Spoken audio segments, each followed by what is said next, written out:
Hey Libras, welcome to March 2019. Okay, two cards already popped out and I want to cry because I'm a Libra and I totally feel this. Oh my gosh.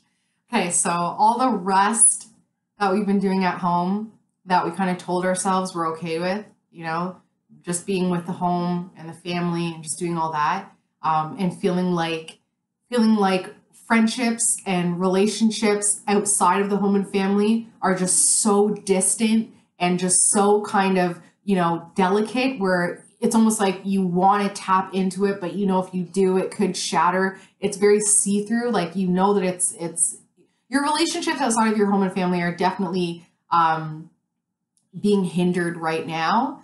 But for so long, we were okay with it. It was almost like we had a sense of like a martyr energy where it's like, well, I have to make these sacrifices because Libras need friendship. Libras need one-on-one relationships, especially if you're moon in Libra.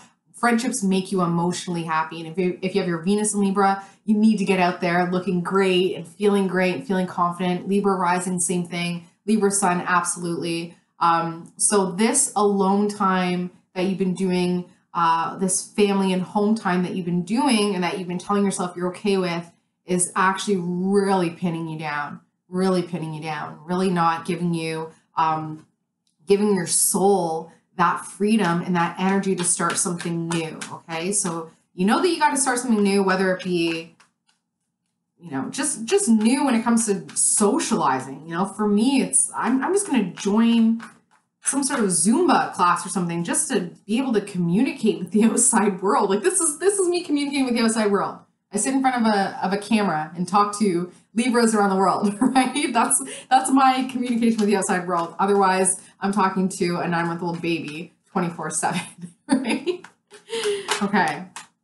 We have the High Priestess, which is all about identifying secrets or hidden information within a relationship. So really understanding, okay, this is a relationship that I've created, that I've nurtured, and that I've maintained. So it's almost like you feel a sense of responsibility when it comes to staying home, especially if it's staying home with a relationship. You instinctively know that this relationship is very nurturing, but I'm seeing corn on the cob that's been eaten down. It's almost like it's fed you so much. Like corn is very filling, right? And it's very abundant. So it's fed you so much and it tastes great. And you've eaten on it for months, if not years, but you know that it's done, that it's garbage now. It's just an ear of corn, right? It's done. And you know that you need to fuel up. You're sick and tired of eating corn. You're ready for some steak. You're ready for some fish and other vegetables. You're done with the corn. Not to say that you don't still love corn. Okay. Let's see. Libra, March 2019. What do the Libras need to know this month, March 2019? Okay. So, Justice card, which is all about balance or lack thereof, which is totally important for a Libra. It's also an 11 energy, which is all about partnership, but independence within the partnerships, right? So saying, I'm my own self and I don't lose my identity by being with you. A lot of the times, this is harsh. This is crazy deep. And it's something that hit me hard when I read it. But I saw this astrology quote on Instagram where I get all my inspiration from. And it said, Libras stay in relationships because they don't want to look at themselves. If they're alone, they would have to go inward and see the shadow side, right? Libras all have shadow sides, but nobody ever sees it, right? Nobody ever sees that shadow side because we try very hard to maintain our balance and to say, for instance, I was just watching 30 Rock. Oh God, I need to get out. I need to freaking get out. Anyways, I was just watching 30 Rock and Alec Baldwin was like, I can't have a relationship and be successful. He's like, I have no idea how Kelly Ripa does it. Kelly Ripa is a classic Libra, right? Where, she's got the gorgeous family. She's gorgeous. She's got the great job that she's really initiated. Something like that. That's really the epitome of Libra. We need to feel like we have all of our bases covered and that we're completely balanced. But right now our balance is way off. Our balance is way off. And if we could just remove the veil that shows us that the reason why we're so imbalanced is because we don't have those friendships. We don't have that social aspect that a Libra needs so desperately. So we might convince ourselves that, oh, we have our boy, we have our man, we have our girl, we're good. But we need, right? I was just talking to a Cancer who said, I know Libras, they're all about the relationships. I'm like, yeah, but there are some things that Libras tell their partners that, you know, they don't tell their best friends, and vice versa. We need one good friend. We need one good spouse. We need one good job. We need one good home. We need to find that balance across the board. So right now, Libras, we're a little bit out of whack, and it's truly coming from our lack of sociability. So Queen of Swords, which I am going to say is us. Okay, I'm not giving this power to anybody else. I'm saying this month is a focus on Libra. Queen of Swords, ourselves. Okay.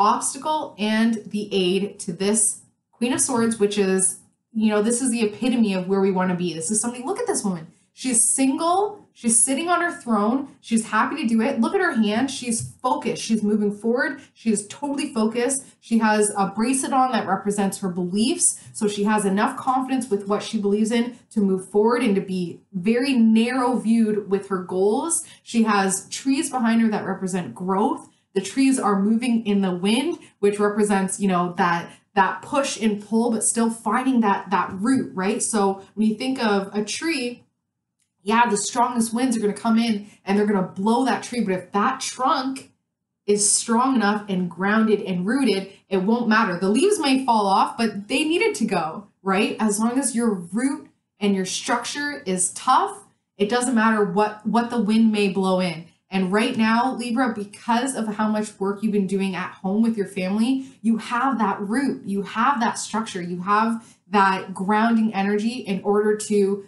allow the wind of the universe and allow the wind of your life this month to blow the leaves that are no longer, that are just clinging on by a thread, the dead weight, okay? So the obstacle and the aid this month, Libra, is a heartbreak. Oh my God. That's so weird because I keep having dreams of my husband cheating on me. He's a Scorpio. He never would, but it's interesting because that's weird. Okay, so some pain involving heartbreak. I'm sure, Libra, that you've been hurt in the past because Libras rule love, right? So, and we can get taken advantage of. So if somebody broke your heart, or maybe you broke somebody else's heart, if that is the case, that's affecting your Queen of Swords energy, your true powerful self, this heartbreak, this pain. It's the obstacle and the aid. So do the root work, do the work that you got to do. Forgive that bastard, you know, the one who broke your heart. And it's funny because I just was reminded of, you know, first love and the pain that he brought me through. And I think that's why I'm having these dreams during Pisces season about infidelity, because that hurt. And I just sort of went, I'll find somebody else. And I did, you know, sure enough, because a Libra can never really be single, right? They always have somebody on the go. But yeah, there was a pain in the past. Somebody totally tore through your heart, especially when you were just being expressive. You're being your positive self. You were very, very positive and optimistic about the relationship. This person just tore right through your heart, and you're still harboring a lot of that pain. So going back to it, I know that you remember who this person is. And a lot of the times, go further. It might not even be the person that you think. Maybe it started with you witnessing your dad cheating on your mom, or your brother breaking the heart of a sister-in-law that you absolutely loved, and now she's gone. Something like that. Go back to the root and be like, oh, okay, this isn't my trauma anymore. I'm not going to allow this to trigger me. I'm not going to allow this to make me fearful anymore. I'm forgiving this person for hurting me. I'm in a better place now. I'm forgiving myself for not listening to my own intuition. If you were the one that hurt somebody else that you really cared about and you kind of feel a lot of remorse over that, forgive yourself. Let yourself off the hook, okay? Actually, that reminds me, there was this girl who just posted her daughter talking about how she had an astral projection, okay? So this daughter goes into the spirit world and she's like, I left my body, and she's like, it was just happiness and love and joy. She's like, there was no judgment. There was, everything that you did was neither right nor wrong. It just was. And that's something that I'm really trying to embody, to be like, okay, yeah, that happened in the past. You know, maybe I was a hoe, but you know, I forgive myself for who I was because it led me to here. So if that's what you need to do to let yourself off the hook, is recognize that, you know, your spirit guides are still with you for some reason. You're obviously very important, you know, and you obviously aren't a write-off. We only put the judgment on ourselves by saying what we did was bad or what they did was bad. It doesn't have to be good, bad, ugly. It can just be what it is. Yeah, they hurt me. I'm not hurt anymore. I'm thriving, right? Okay, subconsciously, Hanged Man. So being okay with letting go, being okay with the sacrifice, saying, what am I going to gain from it, right? Saying, like, I'm seeing candy corn, seeing candy corn. So that brings me to a memory of going to the grocery store wanting to buy barbecue candy corn, but they didn't have any. So when it comes to you, Libra, if you find that when it comes to releasing, you need something specific, let it go. You don't need something specific. You don't need an apology. You don't need, oh, they have to get down on their knees and they better show that they are changed. Forget all that. Forget all that. Make do with what you have, which is just your own peace, wanting your own peace of mind, letting them off the hook so that you can release yourself from that pain. Because right now it's completely hindering your ability to be your true Libra self, your goddess self or God self. Okay. You're thinking that you want to create something, you want to nurture something. This is 9 times out of 10 a pregnancy card, but of course for all the Libras, it's not going to be a pregnancy card, hopefully. Oh God. Oh, I swear to God. Anyway, so you are thinking that you want to birth something, create something, nurture something that goes back to your feminine energy. Okay, what's going on, Libra? Okay. You are thinking that you need to move on when it comes to your thoughts surrounding this pain, okay? You're giving a lot out. You're giving away a lot of power, whether that be time, energy, money, attention. You're giving away a lot of power, and the people that you are giving it to are not receiving it in the way that is best for everybody's highest good. So you feel like you giving so much to these people is allowing them to grow, but it's actually just enabling them and it's stunting their growth. So you have to move toward your own growth and leave these people kind of, I don't want to say defend for themselves, but you have to trust that they have what they need in order to grow. We can't just keep saying, well, you know, let me just coddle this person because they need my love. You know, they need my attention. They need my fairness. That's another thing with the Libras is that we become doormats, right? Because we don't speak our truth. We don't tell people how we truly feel. And a lot of times it can be seen that we're two-faced because we're just on everybody's side, right? Well, Vanessa, you said that you agreed with me here. Well, no, Vanessa agrees with me. And it's like, hey, I see all sides. I think everybody's right in this situation. So yeah, that's how people are viewing you as somebody who's just giving out a lot of your power in every different direction. And that's why you're feeling so imbalanced right now, because a lot of the power that you're giving away is within the home and family. And that's where you're feeling so pinned down. It's like, well, I've been giving so much. I can't just step back. I've been doing it so long that they rely on me. Not the case. Give them that opportunity to grow, right? It's like a baby bird in a nest, right? Eventually it needs to jump out and trust that the leaves on the ground are going to save it if their wings don't help them, right? Don't be the ultimate savior. So that's how people are viewing you. Family and friends, there is a water sign here. So female energy, very, very pretty, very pretty. 2 kids, possibly 1 miscarriage or 1 abortion. I'm seeing blood when it comes to a bun in the oven. So maybe just a couple scares. Let's see what else. Very karmic. So you have a karmic relationship with this person. Yeah, definitely at least 1 child lost that keeps kind of, you know, raising their hand and being like, hey, look at me, listen to me. I don't know if they're communicating with you, this lost child, or communicating with them, but they don't see it because they're only focused on, you know, their karma and what they've created, and they feel responsible. So that's definitely speaking to your sense of responsibility when it comes to this pain in your heart, because it's almost like it's the same type of pain, right? Like loss is going to hurt in every way, right? Loss is going to hurt no matter what type of loss it is. And I'm sorry if that does sound insensitive, but it's true. Loss hurts, right? We lost something, whether that be a relationship, whether that be a child, whether that be a home, a car, a job. Loss is going to hurt. It's going to hit our ego. So you actually are able to talk to this water sign about their loss coming from your pain point. You can turn this pain point into something very positive by saying, hey, you know, I was heartbroken. I had pain. I felt responsible for this pain. But as soon as I forgave myself and let go and realized that everything happens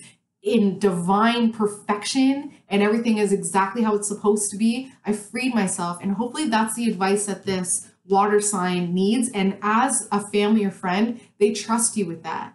They definitely will open themselves up and listen to you. So don't have fears there. So hope and fear is starting something new. So you want to start something new, but you do fear it. And that does stem back to your responsibilities and to you being at home. So the good thing is, Libra, you're going to keep thinking about that you want to create something. You want to birth something new, something that you can nurture, something that's very feminine, something that really speaks to your Libra energy that's beautiful and artistic and loving and caring. And that brings in this air sign. So this is masculine energy, and it is Libra, Aquarius, Gemini.